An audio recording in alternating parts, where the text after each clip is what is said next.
series on entrepreneurship, how to start new businesses. Topic for today is the value proposition for the startups. In this course, we are discussing how you can use different resources to build sustainable organizations in order to achieve your objective in life.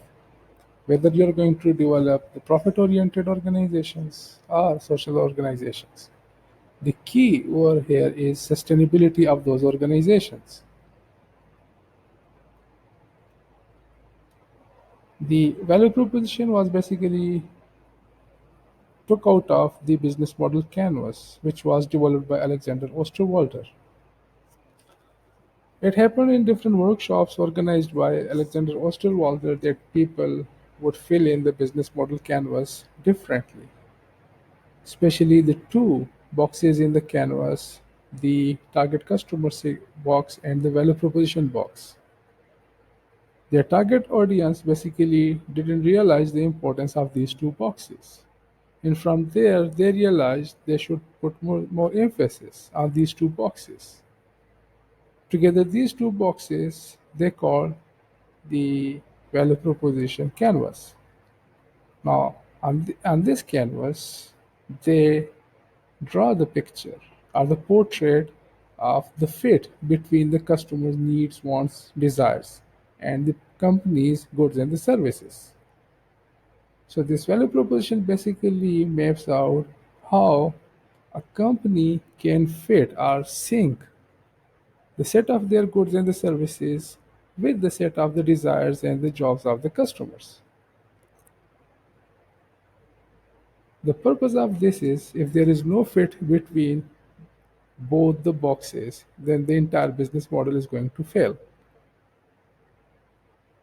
There is an evidence from the market that 72% of the all new product innovations they fail. The reason they fail is because there is no actual market demand for these companies' products and the services. That is the topmost reason that startups fail in the market. There is no doubt that the companies develop remarkable products. There is no doubt in the fact that the entrepreneurs put enough hard work in making the company successful. There is no doubt they did wrong marketing. The only big mistake that the companies made was they jumped right away into the market after initiating the idea. Value proposition basically answers this very basic question why someone should buy your product or service. Because if you fail at this question, answering this question, then probably you are wasting your time, your money, and your reputation at the same time. So value proposition basically answers this very basic question why someone should buy your product. You know why you are building this product. You are building this product because you wanted to become rich. You wanted to build this product because you wanted to help the society. But the real question is whether the society is ready to avail your services or not. Whether the market is ready to give you money for this service or not. That is the real part of this deal. So that is why the number one reason startups fail in the market is because there is no market demand for the products and the services. For example, look at this product. This was developed in Japan, and probably the inventor or the entrepreneur they wanted to answer this difficulty faced by the patients, the flu patients.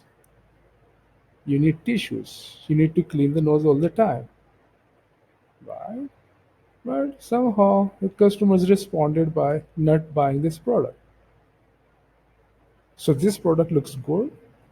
It is something very remarkable in terms of the innovation, but again, it couldn't awe the customers in real terms. So this product failed. Look at this product. There is no doubt that the inventor put enough creativity into developing these shoes. This looks very, very creative shoes. But again, who will wear these shoes? Who will give money to wear these shoes? Because from the customer's perspective, these are not very user friendly shoes. Probably these are not very good shoes on the normal day. This could be a good shoe during the rainy seasons to protect the shine of your shoes. But can you take off the umbrella when when there is no rainfall? Probably the product failed to answer that question.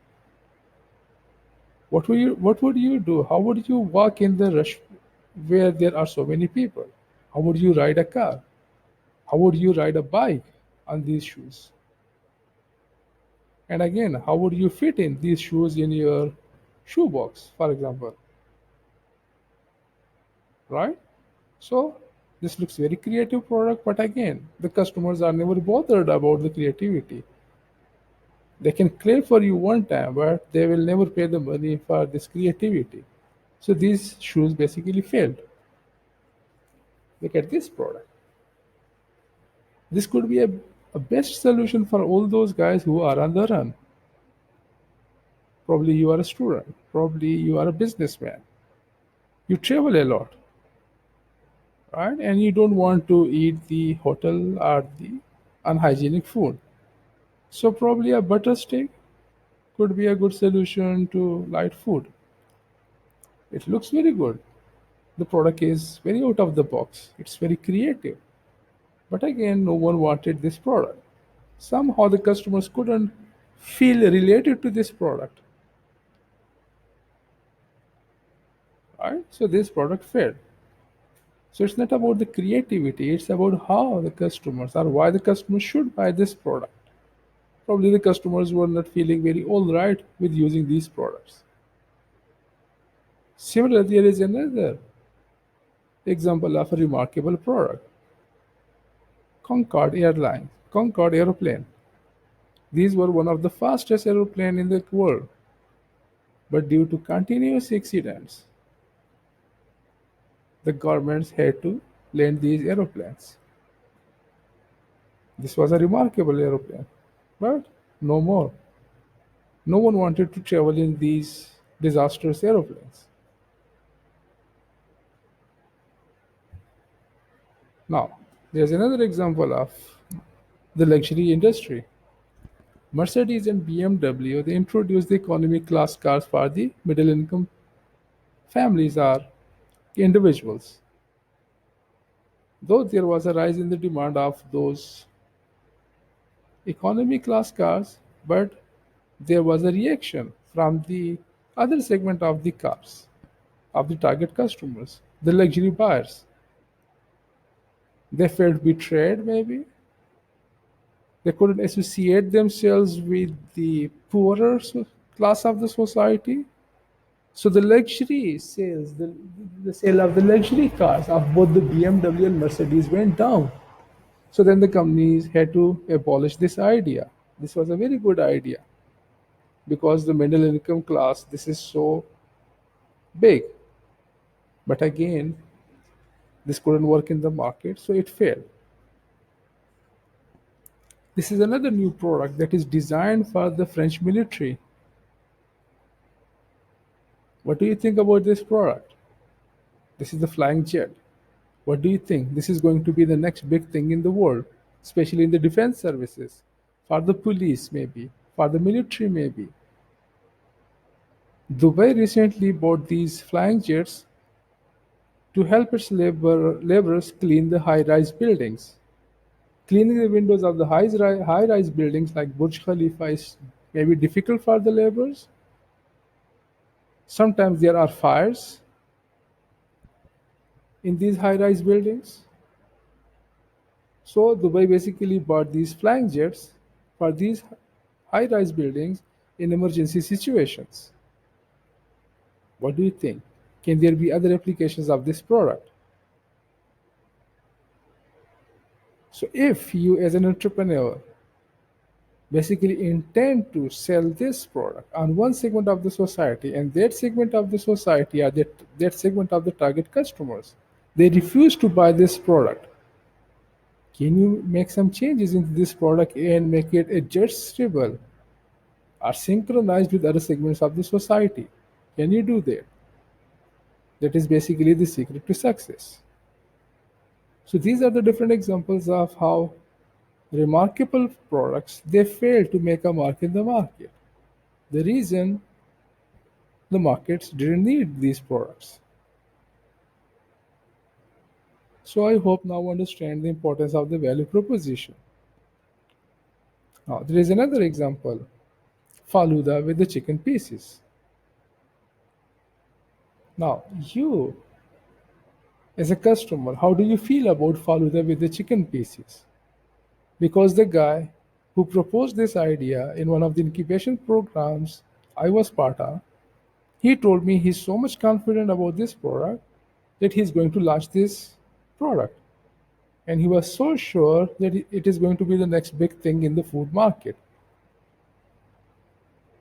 Now,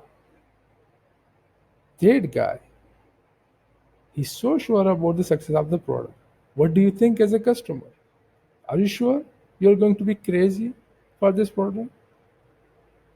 Right? So that basically answers the very basic question of why understanding the value proposition is so much important.